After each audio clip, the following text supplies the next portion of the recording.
Mami! Ano-ano nga ba ang aming mga pinagkakagawa?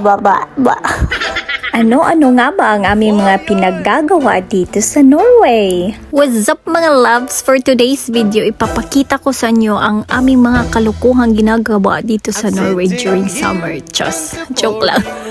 Mga pinagkakaabalahan. But before anything else, dahil Pinoy tayo, balutin natin ang ating sarili kasi ang init, guys! Nako. So ngayon guys, andito kami sa tinatawag na Hella.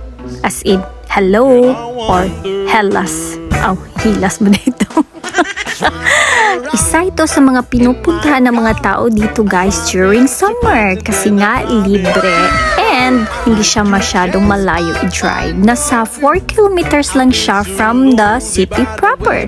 Yes mga loves, tama ang inyong narinig. Libre as in no entrance fee. Ganun. Pwede ka ditong mag-fishing, mag-camping, mag-dancing, mag-modeling at saka mag-crying kapag broken-hearted ka. O pwede din naman kung wala ka lang gagawin sa buhay. O diba, pwede kang tumalon dyan sa malamig na tubig.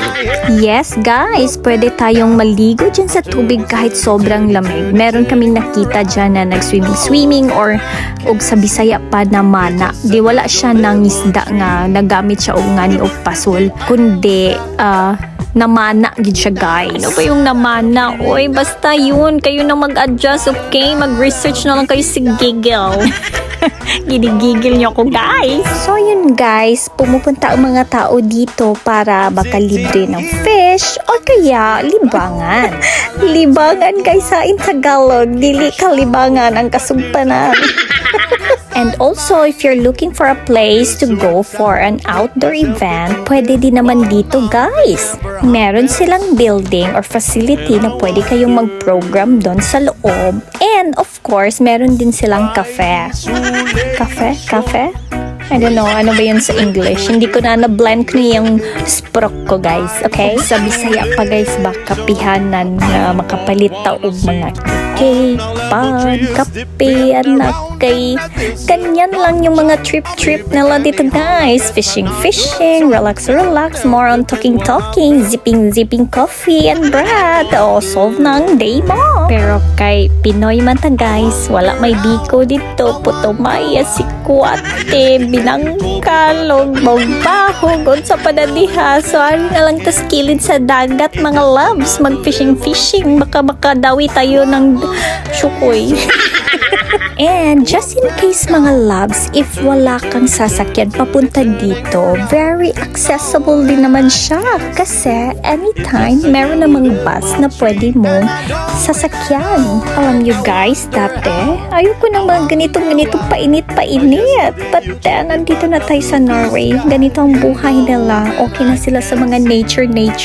At saka, in fairness, nakaka-relax siya guys. And no need ka na magbayad ng mahal kasi kahit saan ka pumunta is free siya. And also guys, tiring dapita, sobra kabantang sa init as in walay kahoy pasilungan. Look, tingnan nyo yung dalawang Norwegian dyan sa ibabaw, o diba? Nagpaatubang jud sila sa sun guys, but kami, look, o diba? Kanya ng Pinoy. Nagtalikod sa sun. Kay mapagod, malagod. Siyempre, iba yung blood natin. Paano na lang yung mga skincare na pinaghahandaan ang summer for a year at tapos isang babad lang sa araw, hindi ka na makikita sa alasay sa hapon. Nalipat na ko song edit guys. Yun pala yung toilet nila dito guys. Kahit malayo ka sa kabihasnan, yes, meron talaga silang pinoprovide na toilet para sa mga tao. Walang bayad, may tissue, may agas ng tubig, hindi ka mamroblema. Tsaka yan guys, for the PWD. O diba, kinukonsider talaga nila lahat. By this time, pauwi na kami mga loves and may traffic enforcer na mga reindeer. So yun lang mga loves. Thanks for watching. Next time ulit. Ingat!